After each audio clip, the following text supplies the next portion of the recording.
Hello friends, YouTube channel पे आपका स्वागत है। और जैसा कि हमारी क्लास एनटीपीसी के प्रीवियस ईयर पेपर चल रहे हैं और आज इसकी क्लास नंबर 44 है और हम लोगों ने 43 कंप्लीट कर लिए और आप लोग इसे लगातार देखते रहिए।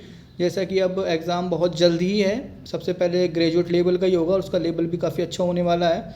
तो हम लोग प्रीवियस ईयर पेपर चल रहे हैं जो कि 40 क्वेश्चन आने वाले हैं और आप लोग इसे लगातार प्लीज़ देखते रहिए और हमारे चैनल को लाइक और सब्सक्राइब करते रहिए। और आइए हम लोग देखते हैं, हमारा पहला जो क्वेश्चन है, अंतिम पृथ्वी शिखर सम्मेलन कहाँ आयोजित किया गया था। अंतिम पृथ्वी शिखर सम्मेलन कहाँ आयोजित किया गया था। तो इसका जो सही आंसर होगा Rio de Janeiro, option number जो बी है इसका सही आंसर है। अंतिम शिखर सम्मेलन आपका जो हुआ था वो 2012 में हुआ था। नेक्स्ट क्वेश्चन है, ऑटोमेटेड टेलर मशीन एटीएम नामक कैश मशीन के विकास का श्रेय भारत में जन्मे किस स्कॉटिश आविष्कार को दिया जाता है। तो ये दिया जाता है आपका जॉन सेफर्ड बैरन, ऑप्शन नंबर जो डी होगा इसका बिल्कुल सही आंसर होगा। क्वेश्चन नंबर हम लोग 3 पे आते हैं, निम्नलिखित में से कौन सा माइक्रोसॉफ्ट ऑफिस 2019 के पैकेज का हिस्सा नहीं है। पैकेज का हिस्सा नहीं है आउटलुक, एक्सेल, वन नोट, की नोट। तो इसका जो ऑप्शन नंबर जो डी है की नोट, इसका बिल्कुल सही आंसर होगा और ये माइक्रोसॉफ्ट का हिस्सा नहीं है। नेक्स्ट क्वेश्चन पे आते हैं, ब्रेसिका कंपोट्रिक्स किस पौधे का वनस्पतिक नाम है। ब्रेसिका कंपोट्रिक्स किस पौधे का वनस्पतिक नाम है। तो यह है आपका ऑप्शन नंबर जो डी है इसका सही आंसर होगा ऑप्शन नंबर डी। और कुछ और देख लेते हैं हम लोग, जैसे मक्का का पूछ ले वनस्पतिक नाम तो क्या होता है, वो होता है जिया मेज। जिया मेज मक्के का नाम होता है। गेहूं का होता है ट्रिक्टम एटिवम, ट्रिक्टम एटिवम। और आपका अगर आलू का पूछ ले, आलू का भी आता है Solanum tuber Rossum, tuber Rossum होता है। ठीक है, और आपका एक और है सेब, इसका भी आता है मेलस डोमेस्टिका, मेलस डोमेस्टिका। निम्नलिखित में से कौन सा ऑपरेटिंग सिस्टम नहीं है। ऑपरेटिंग सिस्टम नहीं है एंड्रॉयड, उबंटू, टैली, मिंट। तो इसका जो सही आंसर होगा जो टैली है वो आपका ऑपरेटिंग सिस्टम नहीं है। टैली का उपयोग अकाउंटिंग सॉफ्टवेयर के रूप में किया जाता है।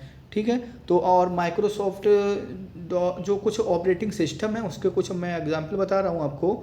जो है आपका माइक्रोसॉफ्ट डॉस है, एप्पल का मैक ओएस है और माइक्रोसॉफ्ट विंडोज़ के विंडोज़ 95, 98 और 2000 ये हैं। और आपका यूनिक्स, लिनक्स और Google Chrome OS, Android OS, ये आपके ऑपरेटिंग सिस्टम में आते हैं। पक्षियों की इनमें से कौन सी प्रजाति गंभीर रूप से लुप्तप्राय है। पक्षियों की कौन सी प्रजाति गंभीर रूप से लुप्तप्राय है। तो इसका जो आंसर होगा आपका ऑप्शन नंबर जो ए है, great Indian bustard, great Indian bustard. Hygrometer से क्या मापा जाता है। हाइग्रोमीटर से क्या मापा जाता है ये सभी को पता होना चाहिए। आर्द्रता, ऑप्शन नंबर जो बी होगी इसका सही आंसर होगा। नेक्स्ट क्वेश्चन क्या कहता है, लेड का रासायनिक प्रतीक क्या होता है। लेड, लेड का रासायनिक प्रतीक क्या होता है। तो ये होगा आपका ऑप्शन नंबर जो ए है पीवी, इसका बिल्कुल सही आंसर होगा लेड का। कुछ और है, जैसे आपका मैग्नीज का पूछ ले तो एमएन होगा, आयरन का पूछ ले तो एफई होगा, जिंक का पूछ ले तो जेडन होगा, एल्युमिनियम का एल होगा, कॉपर का सीयू, कोबाल्ट का सीओ, निकल का एनआई होता है। क्वेश्चन नंबर हम लोग 9 पे आते हैं, एक मुक्त रूप से लटका हुआ चुंबक हमेशा कौन सी दिशा में होगा। कौन सी दिशा में होगा, तो वो होता है आपका उत्तर और दक्षिण। ऑप्शन नंबर जो डी है इसका सही आंसर होगा। राना टिगरीना किस जीव का वैज्ञानिक नाम है। राना टिगरीना किस जीव का वैज्ञानिक नाम है। तो यह है आपका ऑप्शन नंबर जो वी है, एशियाई मेढक का नाम होता है। और आपके वैज्ञानिक नाम आपका मनुष्य का सभी को पता होगा, होमो सैपियंस होता है। कुत्ता किसका नाम होता है, कैनिस फैमिलियर्स होता है। गाय का होता है बॉस इंडिकस, वॉस इंडिकस होता है। क्वेश्चन हम लोग 11 पे आते हैं, राष्ट्रीय समुद्री विज्ञान संस्थान का मुख्यालय कहाँ पे है। राष्ट्रीय समुद्री विज्ञान संस्थान का मुख्यालय कहाँ है। तो यह है आपका ऑप्शन नंबर जो डी है, गोवा इसका सही आंसर होगा। कुछ और भी संस्थान हैं, जैसे आपका भारतीय वनस्पतिक सर्वेक्षण संस्थान कलकत्ता हो गया, भारतीय वनस्पतिक शोध संस्थान लखनऊ हो गया, भारतीय गन्ना शोध संस्थान आपका लखनऊ हो गया, केंद्रीय नारियल शोध संस्थान कसरगोड केरल, कसरगोड, केंद्रीय गेहूं अनुसंधान पूषा, केंद्रीय गेहूं अनुसंधान पूषा में है। ठीक है, नेक्स्ट क्वेश्चन हम लोग चलते हैं, वह सिस्टम जो आईपी पते को आसानी से याद रखने में किया जा सकने वाला प्रारूप की परिवर्तित करती है। तो ये होता है आपका ऑप्शन नंबर जो ए होगा, domain name system option number जो ए है इसका सही आंसर होगा। नेक्स्ट क्वेश्चन पे हम लोग चलते हैं। थोड़ा 13वां क्वेश्चन कटा हुआ है, ये मैं आपको पढ़ के बता देता हूँ।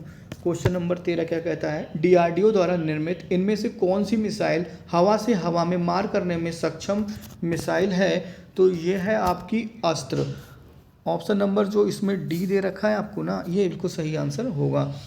अब आते हैं हम लोग समान अध्ययन पे। भारतीय राष्ट्रीय कांग्रेस के संस्थापक कौन थे? भारतीय राष्ट्रीय कांग्रेस के संस्थापक कौन थे? तो ये थे आपके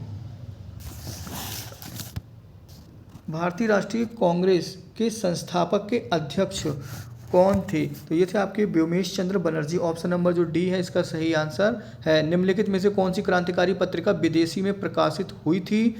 तो ये हुई थी आपकी ऑप्शन नंबर जो बी है, युगांतर, इसका सही आंसर होगा। युगांतर जो है ये आपकी विदेश में निर्मित।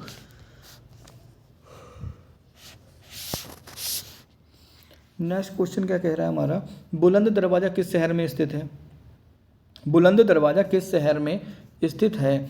तो ये है आपका हैदराबाद, दिल्ली, चित्तौड़गढ़, फतेहपुर सीकरी। तो ऑप्शन नंबर जो डी होगा इसका सही आंसर फतेहपुर सीकरी होगा। निम्नलिखित में से किसी भाषा को भारत की अनुसूचित भाषा का प्राप्त नहीं है? अनुसूचित भाषा का प्राप्त नहीं है, तो यह आपकी ऑप्शन नंबर जो डी होगा, गढ़वाली, ये आपका अनुसूचित भाषा में आपका प्राप्त नहीं है।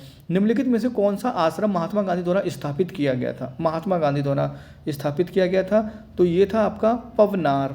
ऑप्शन नंबर जो सी होगा, पवनार, ये आपका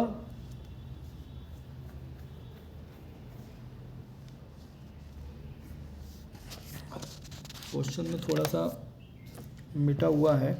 ये है क्वेश्चन, निम्नलिखित में से कौन सा आश्रम महात्मा गांधी के द्वारा स्थापित नहीं किया गया था? तो सेवाग्राम, टॉलस्टॉय फार्म, साबरमती, ये सब थे। पावनार जो है ये नहीं है, और पावनार आश्रम की स्थापना विनोबा भावे के द्वारा की गई थी। नेक्स्ट क्वेश्चन पे हम लोग आते हैं। अल हिलाल नामक समाचार पत्र किस स्वतंत्रता सेनानी ने लिखा किया गया था? तो ये है आपका जो सही आंसर होगा, अल हिलाल जो है ना, ऑप्शन नंबर जो बी होगा, Maulana Abul Kalam Azad. Option number B इसका सही आंसर होगा। इसके बचपन का नाम फिरोज वक्त था, और अल हिलाल समाचार पत्र में मुख्य उद्देश्य मुस्लिम समुदाय को राष्ट्रवाद की ओर मोड़ना था। नेक्स्ट क्वेश्चन क्या है, भारत में सर्वप्रथम कम्युनिस्ट सरकार किस राज्य में बनी? कम्युनिस्ट सरकार किस राज्य में बनी थी? तो ये थी आपकी केरल में। भारत में सर्वप्रथम कम्युनिस्ट सरकार केरल में बनी थी। ऑप्शन नंबर सी इसका सही आंसर होगा। सार्क का विस्तृत रूप क्या होता है? South Asian association for regional corporation. बिल्कुल ऑप्शन नंबर जो बी होगा इसका बिल्कुल सही आंसर होगा। और इसकी जो स्थापना हुई थी 8 दिसंबर 1985 को हुई थी, और इसमें 8 सदस्य हैं। भारत है, अफगानिस्तान है, बांग्लादेश है, भूटान, मालदीव, नेपाल, पाकिस्तान और श्रीलंका है।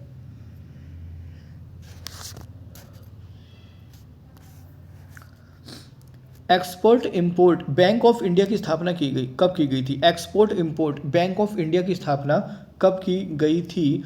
तो ये की गई थी 1982 में। ऑप्शन नंबर जो डी है इसका सही आंसर है option number D 1982।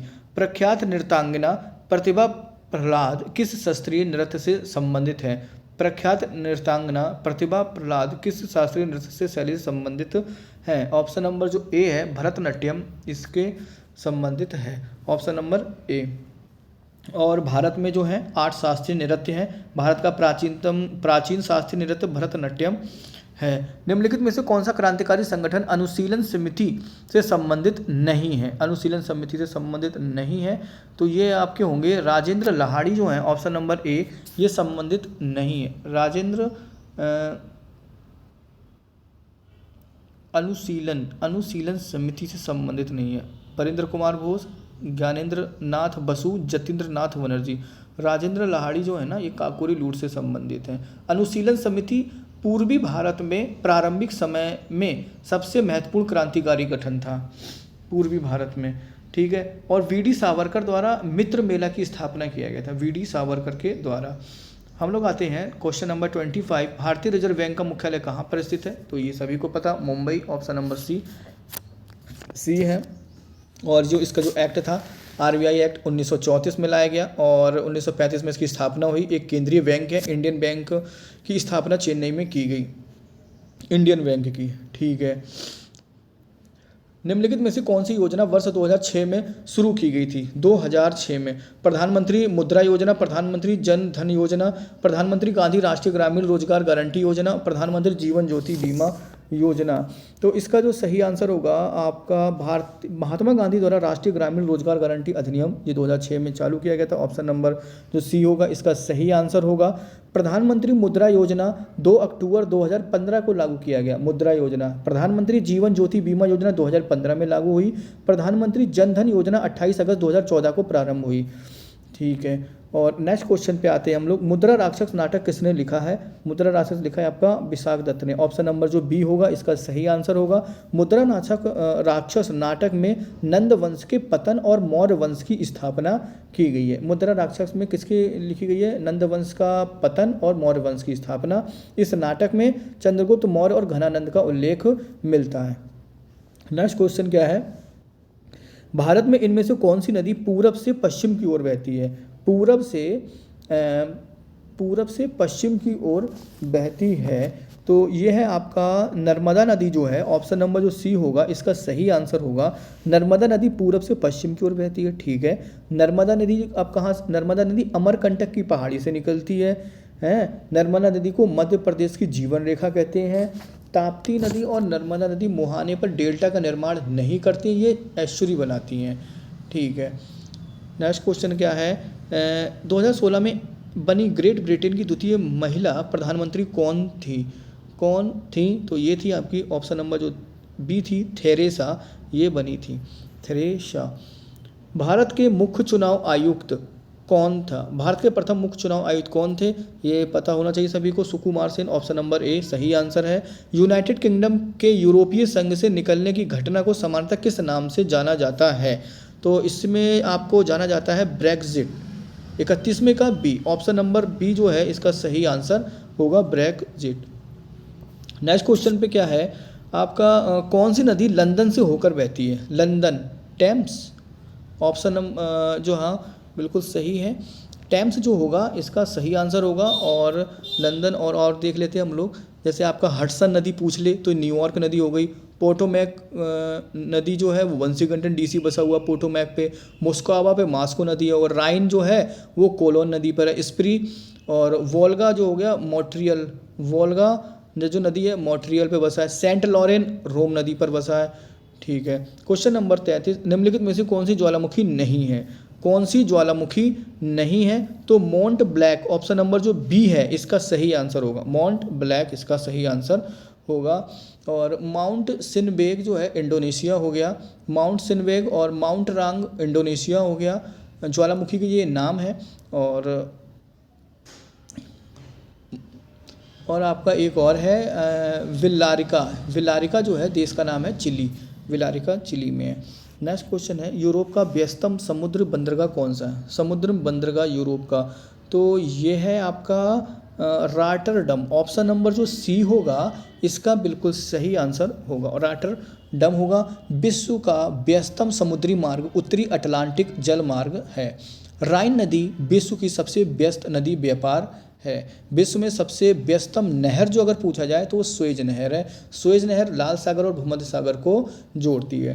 Question number 35, भारतीय ध्वज के डिजाइन का श्रेय इनमें से किसे दिया जाता है? भारतीय ध्वज के डिजाइन का श्रेय, डिजाइन का जो श्रेय है पिंगल वेंकैया, बाल गंगाधर तिलक, लाला हंसराज, महात्मा गांधी। तो आपका जो सही आंसर होगा ऑप्शन नंबर जो ए है पिंगल वेंकैया इसका सही आंसर होगा। निम्नलिखित में से कौन सा घास का मैदान नहीं है? निम्नलिखित में से कौन सा घास का मैदान नहीं है? सवाना है, पेरी है, स्टेपी है, फेन नहीं है। ऑप्शन नंबर जो बी होगा इसका सही आंसर होगा, फेन इसका सही आंसर होगा। क्वेश्चन नंबर हम लोग 37 पे आते हैं। निम्नलिखित में से कौन सा बंदरगाह भारत के पूर्वी तट पर स्थित है? पूर्वी तट पर स्थित है। कोच्चि, तूतीकोरिन, कांडला, नाना शेवा। कोच्चि केरल में है, तूतीकोरिन शायद तमिलनाडु में पड़ता है। तूतीकोरिन, बिल्कुल तूतीकोरिन बंदरगाह दक्षिणी तमिलनाडु में पड़ता है और यही इसका सही आंसर होगा। ऑप्शन नंबर जो सी है इसका सही आंसर होगा। और आपका भारत में सर्वाधिक विस्तृत प्रांगण वाला बंदरगाह कोचीन है। कांडला आपका ज्वारीय बंदरगाह है, एक कांडला, और ये गुजरात राज्य में पड़ता है। और एक और है नाना सोवा, ये महाराष्ट्र राज्य का बंदरगाह है। तो फाइनली गाइस हमारे ये 44 प्रैक्टिस सेट कंप्लीट होते हैं और आप लोग इसे लगातार देखते रहिए और हमारे चैनल को आप लोग लाइक और सब्सक्राइब करते रहिए। ये लगातार अब पर डे वीडियो आएगी, क्योंकि ग्रेजुएट लेवल में अप्रैल मई में एग्ज़ाम 110% स्टार्ट हो जाएगा। तो आप लोग इसे लगातार देखते रहिए। धन्यवाद।